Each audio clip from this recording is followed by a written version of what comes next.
I think mid lane's a wash. If we go to AD carry and we look at Danny versus Hansama, I think both players have been performing well. I think you could make an argument that Hansama is the best performing player on Team Liquid currently. So maybe you say there's a slight edge there, but Danny's been really good. Now, Danny has been really good, has to be said, on Zeri, which is one of the biggest, most OP picks in the entire They keep giving him it though, mate. They keep fucking giving him it, which implies they think they can handle it. By the way, if people don't know, if you want to watch LCS, no one gets to fucking play Zeri in the other regions. Like, the idea you just get it for a whole season, I couldn't even believe that when I kept seeing like, what is going on here?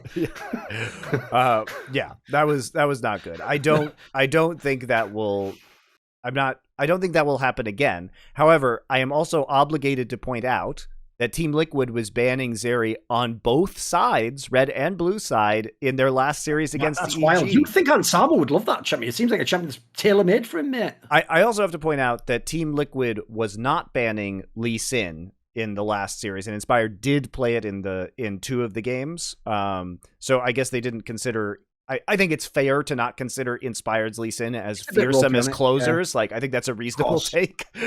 Yes. But the point is like Inspired is going to probably have the Lee Sin option. So I think that's another point in the favor of Evil Geniuses, because it just feels like they have the ability to draw more OP champs out of this draft than TL does overall.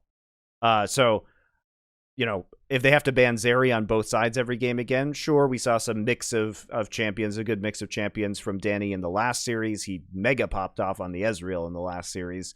But, you know, otherwise had a good MF game. I think we could see the MF again, depending on how they want to play.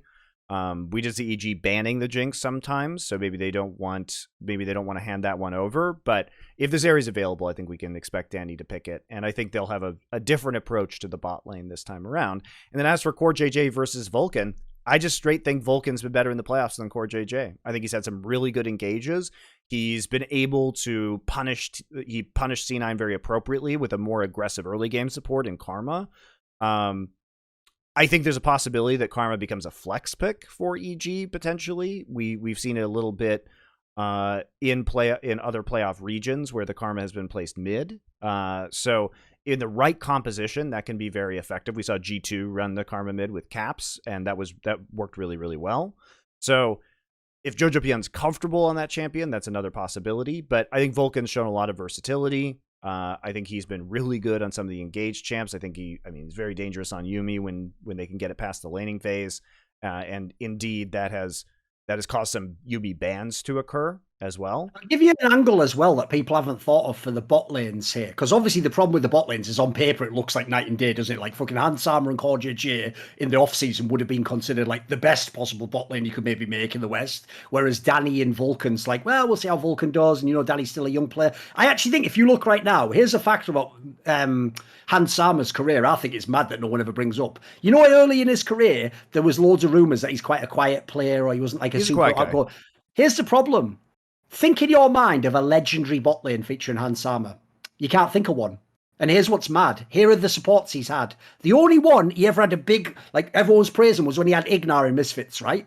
People don't know this. The next year he had Mickey X. No one gave a fuck because everyone was like, well, there's nothing going on. Mickey X afterwards, by the way, became one of the greatest supports ever. Then who did he have? Well, after that, he had Gorilla in that super team. By the way, Gorilla, one of the best Koreans to ever play League. Worst ever fucking time period. Then after that, he had Trimby.